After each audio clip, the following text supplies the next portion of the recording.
you know, one-on-one talks and traded notes. So it's kind of cool working with him and working out with him here. But as we're waiting for the next match, I still believe it's going to be Makanaki and Dat Boy Juice. Yeah, it's still gonna be those two. Yeah, it's still those two. So we're gonna see how it is. But as we're kind of going in, was there anything that happened at Max Mode that you were like, that you were kind of amazed in as we're getting into this next match? Honestly, most amazing thing honestly was just the poke chop stuff, because the thing is the poke chop stuff was the most amazing thing, because as people who probably may understand for respective reasons, I try my best to not use the media as much, but that's because I don't want to ruin my brain. However, when people see like send me clips and stuff, I see it and I'm like, oh this is great. This is like the only thing that I see. Yeah, this is again. Look, the super. He's buffering the super. He's ready. He's so ready. You know what's crazier too? He can just do this. It's such a mind game. You have no clue. He has no meter, but he's buffering for the super. Like, that's pretty much what it is. Always ready, bro. Like, Makanaki though, trying to make him. I don't know. He's trying to make him do something, but it's not working out because Juice is already being a winner here with the life lead. Doesn't have to. I mean, with the Hokutomaru, what you want to do against the T-Zoc is really try to keep zoning him out. The last thing you want to do in any character against T-Zoc is to be up close and personal on a guy that can literally give you half damage on the throw. Any grappler in general, which also, by the way, we're finding out the reason why Juice is playing T-Zoc instead of Terry, but we'll get back to that in a second. We're going to let the man cook for a minute with that nice grab animation there. Love to see it happen. In the 0-frame super, let me show you something real quick, player. Step on your back real quick, call me a chiropractor. I just love the T-pose at the end of that.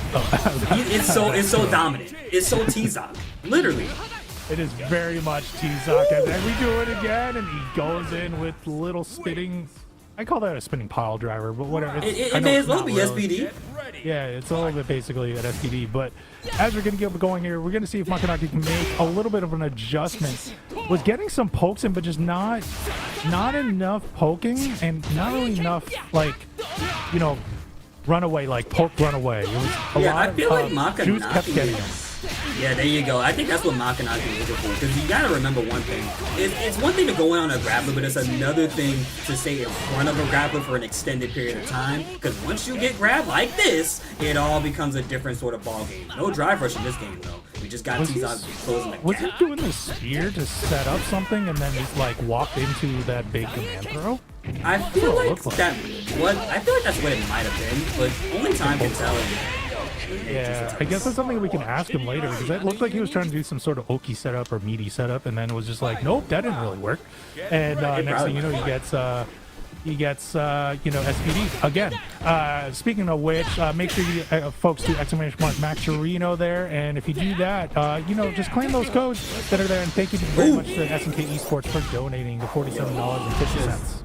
Did that off rip. See, this is the thing that I'm liking about Juice right now. There is no hesitation in for these command grabs, and it gets the hard knockdown. And that's what you gotta have with a grappler mentality. Never be afraid to use that as your punish, because Juice must have punched him like at least 2 or 3 times.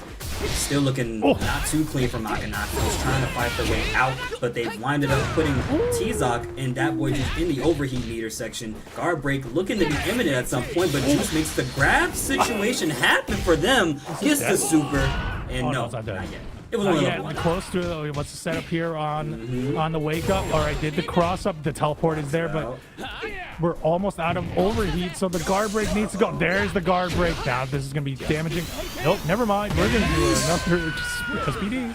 All he had to do was just SPD, Justice Hurricane, as it's called, I believe. Yeah. But we can all hear Juice popping off. Yeah, I was gonna say, Gara, the fact that you can even hear him popping off, the noise complaints are incoming, yes, by his neighbors. But you know what? It's worth it. Like, it's definitely worth it. He's him. I want him to act like Poke Chop right now. He's literally him. And you know what? You gotta have that mentality when playing a lot of fighting games. Which, by the way, good just defense on the hit grab, I guess. Yeah. I didn't realize that's what that was. I thought that was just gonna grab him outright. We're right now gonna wait. There's the teleport to sort of get in on the offense by Makanaki. Mach is going in. Nice SPD again by Dat Boy Juice. Nice little cross up to keep on going with the damage. Oh wow, the jump trajectory. Juice was not falling for it and goes in with the air grab. It worked out well in their favor too, because the thing is, Makanaki is like trying to stay in that corner for as long as possible. Thankfully, the roles have been reversed to where Makanaki has Juice in the corner, but as soon as I say that, the roles have been reversed once again, although in the favor of Makanaki again. He's putting us in this mid-screen territory, trying to mess with Juice's timings as much as possible with a red blow to get some slowdown action, and then a throw right after. Let me show you something. Hit him with the T-pose. Yeah, let's hit him with the T-pose. You know what he's doing? He did that as a warm-up when he was doing the buffer. Yeah, that was definitely a warm-up. That was his warm-up to get those in as quickly as possible. As we're going to go in, nice now the teleport by Makanaki to try to get in again. Nice throw break there though by Makanaki, but unfortunate as he gets another SPD. Oh yeah, El Más Guapo Makanaki. Come on, man. I wonder what that means actually. I have to ask. The most cash? The most money? Oh, that was a cash money punch that they were just a little bit closer, but still Juice is, I would say, honestly doing great right now. He's just got to keep up the same pace versus Makanaki. I gotta say, trying their hardest, but it's not enough. Has Juice done any other moves besides SPD supers? No, he actually has not. He's done. That's the first beak I've seen all game. That's the first beak. The only person I know who would also do beak like that would be King Turbine. He's not in bracket right now. So Juice is making up for what Turbine cannot be. Oh my god. Careful. Going with the EX, but there it is. Oh no, he didn't believe in the punish fully. Gonna have to get punished for that. Damn, dude. Alright, now I got that song stuck in my head because we were talking Third Strike earlier. I wonder if he did the or on MDC2, I should say, MDC2. MDC2, let's take me for a ride. Yeah, we're doing it right now. Boom!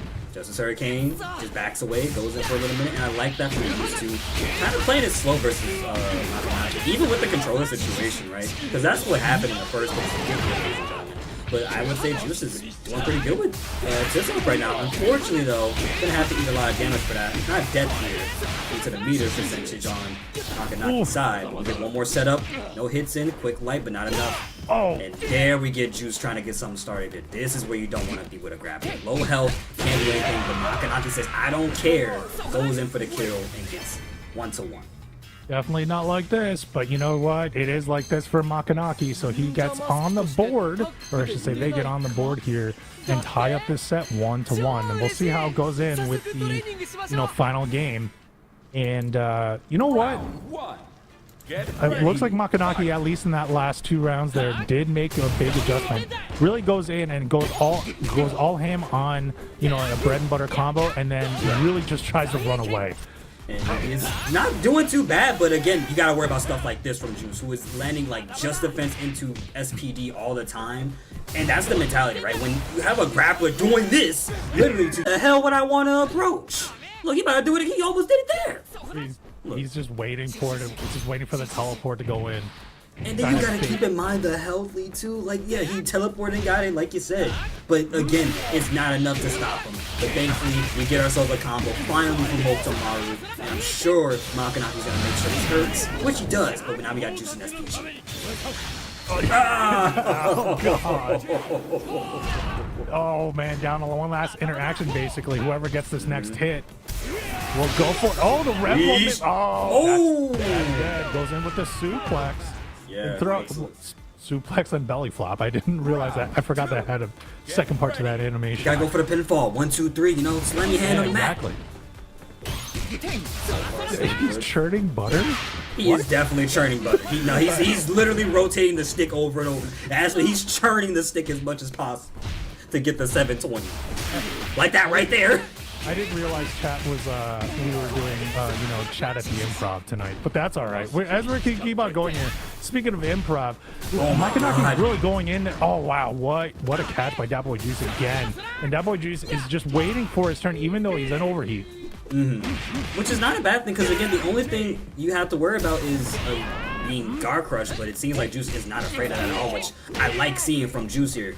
Just play it slow, let your overheat go down, get closer, and play that mentality of I'm gonna grab you here. No, I'm not. I'm gonna grab you right here. Oh, missed though. Careful. He missed it. Now no more meter there. He uses I'm the gonna red rev- blow to go in, the dive bomb, and I'm gets gonna grab you. No. Oh, and he does it there. He gets the grab and does close it out. What perseverance there by that boy Juice. What loss were you dedicating, sir? Why don't you dedicate all your losses to me so that way you can win the match? There you go, that boy Juice. We will move on into the winner's side of pools. So I see Juice likes to gaslight people a lot. Should I Yeah, get, I guess that's what I'm saying. Yeah, Juice likes gaslighting people. I'm gonna call my lawyer. Yeah, and when he's in the crowd, we're not yelling gay. We're yelling Juice. Let it juice. But I want to take a second to talk about Juice, though. Yeah, I know. I mean, but like we are nothing against Makanaki. Makanaki had a lot of stuff going in for him. It was a tied set, but it was just the command throws and the super throws were just too much in the end, because the damage output is just insane. The damage output, not only that, but it's the threat of having it there. Command grabs being not only your whiff punisher, but your main go-to for almost every situation in certain cases. That's scary, man. That's really, really scary. And I gotta admit, Juice was doing it so well to the point where I'm like, I couldn't tell you if this was intentional or what, but it's so damn good. Yeah. Like, as someone who has to fight a lot of grapplers and amongst a lot of different games, we went from fighting King in Tekken, you know, somewhat of a grappler, despite it not really, well, grappler. We're gonna say grappler. Never mind. When we have characters like Tager and BlazBlue, and then we have characters like Zangief and Street Fighter, all those characters, they add up over time, especially if you let them characters play the game. So I was happy to see what Juice was doing. I do like my grapplers, but I never liked that's the main thing. Oh, there's Juice. Look at Juice. He's going popping off. Look at him popping off on stream. There's Juice going on. Yo, he hitting that. Yo, the yoinky sploinky, bro. And he runs off. And he just runs off. Where's your mic? You're supposed to drop the mic. I know that's an expensive microphone, but I don't think he should drop that microphone, Tom Dog. I don't think he should, bro. I think if he drops that, okay, he dropped the headset. All right, he dropped the headset. That's fine. They're close enough for me.